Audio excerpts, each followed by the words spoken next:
Ada satu pengalaman yang cukup menarik yang saya ingin bagikan hari ini berkaitan dengan sedekah.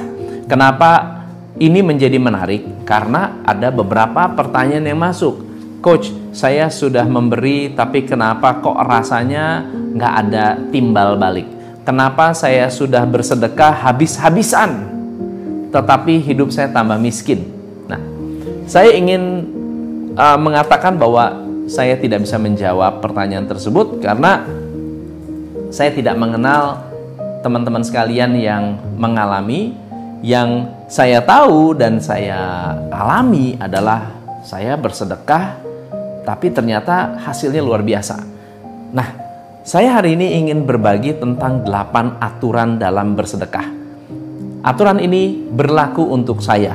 Jadi tugas teman-teman adalah tolong komen benar atau tidak, atau kalau teman-teman punya pengalaman, tolong komen di bawah ini. Oke? Jadi benar atau tidak, tolong dikomenkan. Kalau salah, saya minta maaf, atau kalau ada kurang, tolong ditambahkan. Tapi ini adalah apa yang menjadi aturan main saya yang saya terapkan untuk diri saya sendiri. Aturan main saya yang pertama adalah tidak berharap imbal jasa. Kalau saya memberi sesuatu atau saya berbagi sesuatu, saya tidak berharap imbal jasa. Mindset pentingnya adalah segala sesuatu yang kita miliki lebih, kita bagi. Ya, contoh ya, simple banget. Saya makan mie ayam. Ceritanya gini, saya makan mie ayam. Saya suka makan mie ayam. Lalu karena saya sering makan di situ, tukang mie ayam ini kalau kasih pangsit nggak pernah ngasih satu. Kadang-kadang ngasih lebih dari satu. Nah, setiap kali saya dapat lebih, ada orang yang makan, siapapun yang makan, saya bagi. Pak, mau pangsitnya nggak? Saya punya lebih. Jadi, bangun pertemanan juga. Ada yang terima, ada yang enggak. Atau kalau saya makan sama temen, saya bilang, saya punya pangsit lebih. Lu mau nggak? Jadi, ada kelebihan. Karena mentor saya bilang begini, kalau kamu dikasih sesuatu yang lebih, itu artinya sinyal dari Tuhan bahwa kamu dapat kesempatan untuk berbagi. Itu opportunity. Bukan dimakan sendiri, bukan tujuannya buat kamu semua. Enggak, kesempatan buat kamu kasih lebih. Yang kedua adalah berbagi tidak selalu berupa uang. Bisa juga berupa buah, bisa berupa makanan, bisa berupa tenaga. Pokoknya apa yang lebih kita miliki, saya bagi. Saya punya kelebihan ilmu, saya bagi. Saya punya kelebihan tenaga, saya bagi. Saya punya kelebihan waktu, saya bagi. Ya.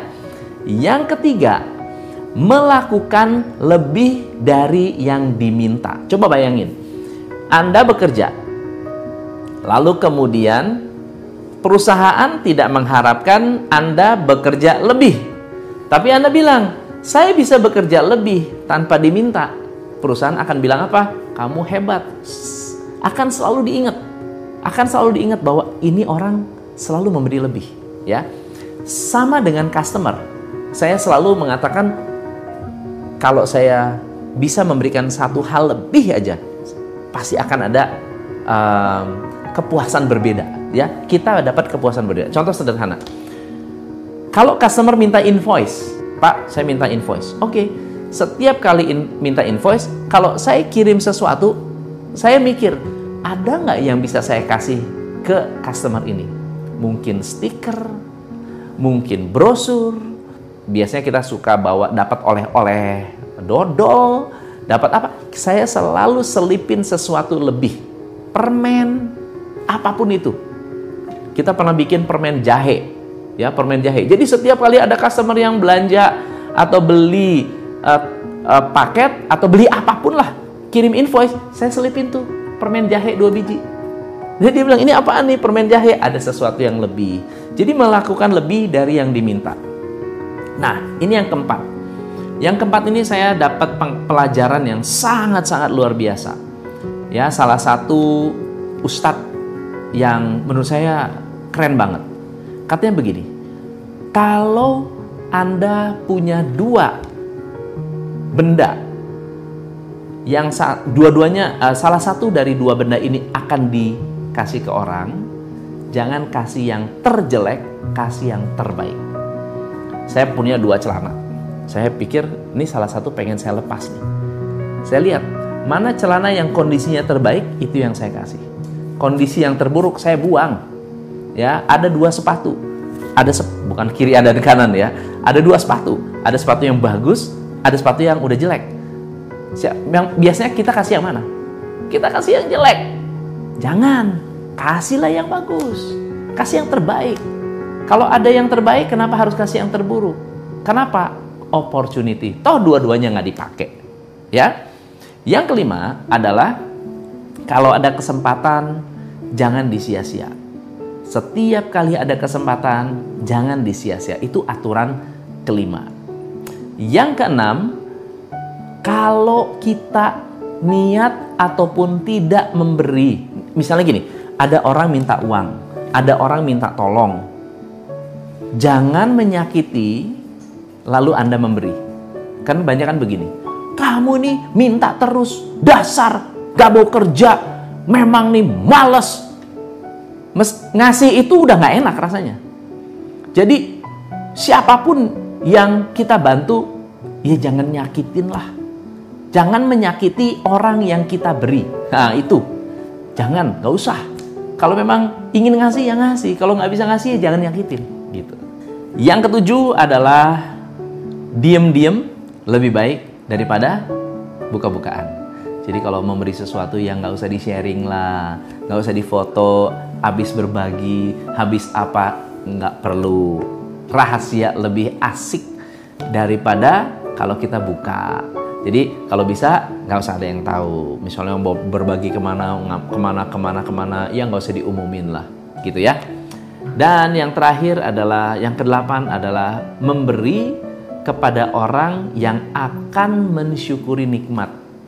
Kalau Anda memberi orang yang tidak akan mensyukuri, lebih baik nggak usah dikasih. Jadi banyak orang terbalik nih. Ada orang kaya dibawain makanan. Karena membangun relationship itu namanya bukan berbagi, karena belum tentu disyukuri. Tetapi ada orang yang tinggalnya di gerobak, lalu kemudian kita berikan makanan yang enak, orang itu akan sangat-sangat mensyukuri. Ya, diberi beras, diberi makanan, atau diberi uang, mereka akan sangat-sangat mensyukuri nikmat. So, jadi teman-teman, 8 poin ini adalah 8 poin yang berharga yang ketika saya melakukan, meskipun saya pun masih sering diingatkan untuk melakukan hal-hal ini, tetapi saya juga ingin dengar dari teman-teman apa keajaiban-keajaiban yang pernah teman-teman rasakan, lalu kemudian apa yang menjadi aturan teman-teman dalam berbagi atau dalam bersedekah.